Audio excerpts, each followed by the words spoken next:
Good evening friends, I am doctor Shailaja Pandey और आज हम बात करते हैं G6PD डिफिशियंसी के बारे में। सबसे पहले बात करते हैं G6PD का फुल फॉर्म क्या होता है। G6PD मतलब ग्लूकोज 6 फॉस्फेट डिहाइड्रोजिनेस, ठीक है, ये इसका फुल फॉर्म होता है। फिर G6PD डिफिशियंसी होती क्या है। G6PD डिफिशियंसी जो है एक अनुवांशिक विकार है जिसको हम जेनेटिक प्रॉब्लम कहते हैं, वो दिक्कत होती है। G6PD आखिर है क्या। G6PD हमारे ब्लड मतलब हमारे हीमोग्लोबिन या फिर हम आरबीसी की बात करेंगे, उसमें पाया जाने वाला, ब्लड में पाया जाने वाला एक एंजाइम है। अगर इस एंजाइम की हमारे ब्लड में कमी होने लग जाती है तो हीमोलाइटिक एनीमिया की कंडीशंस भी आ सकती हैं और आरबीसी की जो ब्लड सेल्स होती हैं वो अच्छे से काम नहीं कर पाती हैं। तो G6PD क्या करता है, हमारी आरबीसी को अच्छे से काम करने के लिए एनर्जी देता है। एंजाइम जो होता है एनर्जी देता है। अगर इसकी कमी हो जाती है तो हमारे शरीर में बहुत ज़्यादा थकान और कमजोरी जैसी दिक्कतें हो जाती हैं। अभी हम इसके लक्षण के बारे में बात करेंगे, ठीक है। G6PD की नॉर्मल रेंज क्या होनी चाहिए, ठीक है। हमारे बॉडी में आरबीसी में इस एंजाइम की नॉर्मल रेंज क्या होनी चाहिए। G6PD डिफिशियंसी जो होता है, इसकी कमी जो होती है वो न्यूबॉर्न बेबीज़ में भी हो जाती है, जो बच्चे पैदा होते हैं उनमें भी हो जाती है, क्योंकि अनुवांशिक विकार है। तो कभी कभी जो पैदा होने वाले बच्चे होते हैं उनमें भी इसकी कमी होती है, जिसकी वजह से उनको परेशानी होती है। तो उसके लिए उनको अस्पताल में ही रखा जाता है, उनकी केयर की जाती है। तो हम बात करते हैं नॉर्मल रेंज के बारे में। अगर नियोनेट है, कोई नवजात शिशु है, तो उसमें G6PD जो ग्लूकोज 6 फॉस्फेटेज डिहाइड्रोजिनेज है, उसकी जो नॉर्मल रेंज होगी वो होगी 10.15 से लेके 14.7 यूनिट पर ग्राम, ठीक है। ये इसकी नॉर्मल रेंज नियोनेट्स में होगी। उसके बाद हम एडल्ट्स में आते हैं, तो एडल्ट्स में इसकी नॉर्मल रेंज क्या होती है, 8.6 से 18.6 तक यूनिट पर ग्राम, ठीक है। और उसके बाद इसकी हीमोग्लोबिन में वैसे नॉर्मल रेंज होती है 5.5 से 20.5 यूनिट पर ग्राम होती है, ठीक है। तो ये इसकी नॉर्मल रेंजेस हैं। ये नियोनेट्स में, एडल्ट्स में नॉर्मल रेंज जो सभी में मतलब मेल एंड फीमेल्स में जो होती है 5.5 से लेके 20.5 यूनिट पर ग्राम, ठीक है। अगर इसका 10% यूनिट भी कम होता है, अगर 10% भी इसकी वैल्यू कम होती है, तो इसका मतलब आप G6PD की डिफिशियंसी से सफ़र कर रहे हैं और आपको क्रोनिक हिमोलाइटिक एनीमिया की कंडीशन बॉडी में आ जाती है, ठीक है। तो उसकी वजह से आपको बहुत परेशानियां हो सकती हैं। सबसे बड़ी बात है कि G6PD हमारी माइंड में कब स्ट्राइक करना चाहिए कि आखिर इसको G6PD की डिफिशियंसी तो नहीं है, हम क्या टेस्ट कराएंगे उसका। तो उसकी हम बात करते हैं। अगर आपके पास पेशेंट आता है और आप उसकी सारी रिपोर्ट्स देखते हैं, सब कुछ ठीक है, आखिर प्रॉब्लम क्या है जानने की कोशिश करेंगे, तब आपको यहाँ पर ये टेस्ट कराना पड़ेगा। पेशेंट आएगा, वो कहेगा मुझे उल्टी जैसा हो रहा है। अगर बच्चा आता है तो वो भी यही कहेगा कि जी मिचलाता है, खाना नहीं खा रहा है। बच्चे की भूख कम हो जाएगी, पेट दर्द की शिकायत आए दिन करेगा बच्चा, कमजोरी बहुत ज़्यादा आएगी पेशेंट को, त्वचा जो होगी उसकी पेलर हो जाएगी, येलो कलर की स्किन हो जाएगी। हार्ट रेट, अगर हम pulse and heart rate check करेंगे तो बहुत ज़्यादा फास्ट होगा वो। सांस फूलेगी, बच्चे की सांस लेने में दिक्कत होगी, टैकीकार्डिया की दिक्कत हो जाएगी। पेशेंट जो है बेहोश भी हो सकता है। पेशेंट को अगर ज़्यादा वीकनेस और बहुत है तो बेहोश भी हो जाएगा। जॉन्डिस की दिक्कत हो जाती है पेशेंट को। और जब पेशेंट कहेगा मेरी पेशाब जो है लाल रंग की या फिर भूरे रंग की आ रही है, रेड एंड ब्राउन कलर की यूरिन आ रही है, तो हम सोचेंगे कि कहीं G6PD की प्रॉब्लम तो नहीं है बच्चे को या जो भी आपके पास आता है पेशेंट उसको। तो उसका तुरंत हम G6PD टेस्ट कराएंगे। G6PD आरबीसी टेस्ट भी कहते हैं, इसे G6PD टेस्ट भी कहते हैं, ठीक है।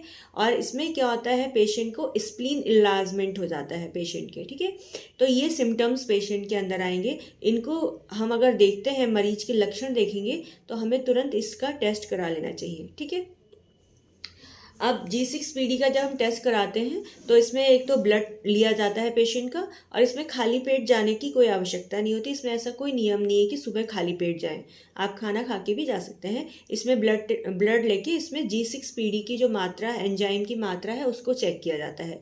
अगर वो नॉर्मल रेंज मैंने जो बताई उसके आसपास है तो ठीक है, अगर उससे 10% भी लेस है वैल्यू, तो फिर आप G6PD डिफिशियंसी से सफ़र कर रहे हैं, आपको तुरंत उसका ट्रीटमेंट लेना चाहिए। ठीक है।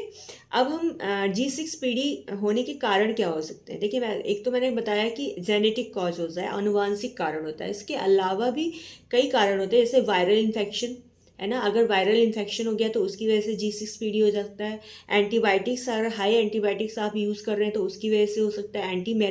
मलेरियल मेडिसिन अगर आप यूज़ कर रहे हैं तो एंटी मलेरियल मेडिसिन जो होती हैं वो भी G6PD कॉज करती हैं। सल्फा मेडिसिन हो गया, और ये अगर आप सल्फा मेडिसिन ले रहे हैं तो उसकी वजह से हिमोलाइसिस मतलब आरबीसी जो है ब्रेकडाउन होता रहेगा, तो उसको बढ़ा देती है। ठीक है, इस तरीके से इन चीज़ों से हमें बचना है। विटामिन के की मात्रा अगर हम ज़्यादा ले रहे हैं तो उसकी वजह से भी G6PD हो सकता है। मिथिलीन ब्लू हो गया, क्लोरोक्वीन हो गया, प्राइमाक्वीन हो गया, ये मेडिसिन जो होती हैं वो G6PD डिफिशियंसी को इंक्रीज करती हैं, और इसकी वजह से दुनिया भर में लगभग 40 करोड़ लोग ऐसे हैं जो कि G6PD डिफिशियंसी से सफ़र कर रहे हैं। उनमें सबसे ज़्यादा मेल्स हैं, पुरुषों को ये दिक्कतें ज़्यादा होती हैं। तो वहाँ पर हमें इसका ट्रीटमेंट जल्द से जल्द ले लेना चाहिए। ठीक है, अब हम भाई G6PD अगर होता है तो उसको हम टेस्ट की सलाह देते हैं, जिसमें हम बताते हैं कि G6PD टेस्ट कराओ, जिसमें G6PD टेस्ट जो होता है उसमें एंजाइम का पता चलता है। ठीक है, अब G6PD जब हम सलाह तब देते हैं जब हिमोलाइसिस की दर बढ़ जाती है, मतलब हिमोलाइटिक एपिसोड जो होता है बॉडी में स्टार्ट हो जाता है, जिसमें आरबीसी सेल्स जो होती हैं वो जल्दी टूटने लग जाती है और पेशेंट को बहुत ज़्यादा एक्सट्रीम वीकनेस आने लग जाती है। अब हम बात करते हैं G6PD डिफिशियंसी अगर है तो उसकी वजह से क्रोनिक हिमोलाइटिक एनीमिया हो जाता है। ठीक है, तो अब उसमें क्या करना है, आपको पेशेंट को क्या डाइट बतानी है, आपको क्या बताना है कि डाइट क्या नहीं लेनी है उसको। सबसे हम पहले बात करते हैं कि डाइट उसको क्या नहीं लेनी है। तो उसको सोया नहीं लेना है, नट्स में मूंगफली, मटर, मेथी और फलियां नहीं लेनी है। ठीक है, ब्लूबेरी नहीं लेना है पेशेंट को, ऐसी चीज़ें नहीं खानी है। चने की दाल, सेम, ऐसी चीज़ें पेशेंट को अवॉइड करनी है जहाँ तक है। ठीक है, फिर G6PD में हम आते हैं क्या लेना चाहिए। तो एंटीऑक्सीडेंट जितने भी फूड होते हैं, जैसे टमाटर आप ले सकते हैं।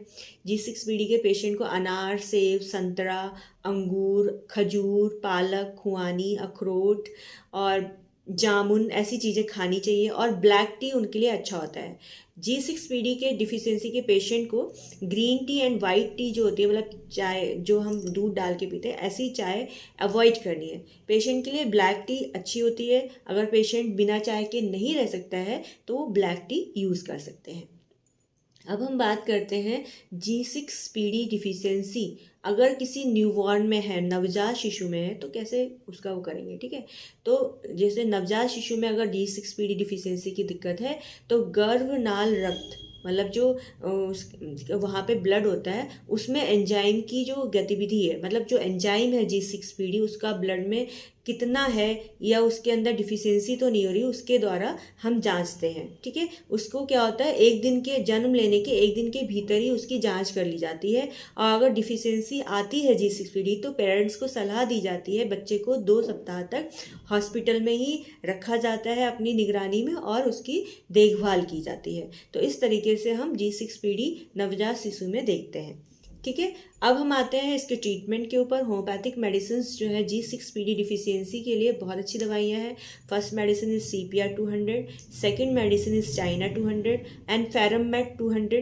जब पेशेंट की सांस बहुत ज़्यादा फूल रही है, पेशेंट थका हुआ है, येलो स्किन जो है पीली पड़ जाती है, सांस बहुत है, तो वहाँ पे फेरममेट बहुत अच्छी दवाई है। उसके बाद आती है फेरमफॉस, जहाँ पर पेशेंट को हिमोलाइटिक एनीमिया की कंडीशन हो गई है, रात को पेशेंट को बहुत ज़्यादा पसीना आता है, उसके साथ एक्सट्रीम वीकनेस रहती है, तो वहाँ पर फेराफॉस 200 बहुत अच्छी दवाई है। ठीक है, इसके बाद है कैलक्रिया फॉस 200। अगर पेशेंट की बोन्स भी वीक होने लग गई हैं, हड्डियाँ जो है बहुत कमज़ोर हो गई हैं और जॉइंट्स में काफ़ी पेन रहने लग गया है, और लैक ऑफ कॉन्सेंट्रेशन, पेशेंट जो है अपना एक जगह वो नहीं कर पा रहा है, कॉन्सेंट्रेट नहीं कर पा रहा है, कन्फ्यूज़न माइंड में पैदा हो रहा है, तो वहाँ पर कैलकेरिया फॉस 200 बहुत अच्छी मेडिसिन है G6PD डिफिशियंसी के लिए।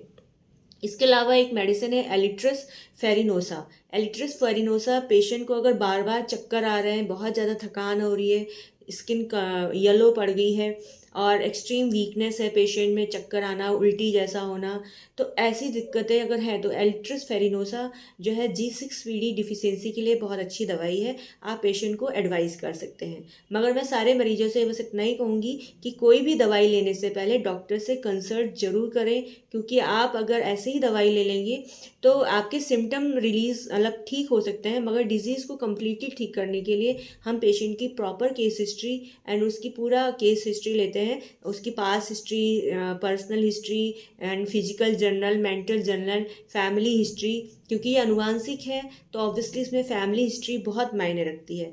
तो हम ये जान के आपको जो दवाई सेलेक्ट करके देते हैं उसी से आप परमानेंटली क्योर होते हैं। Thank you so much, take care all of you.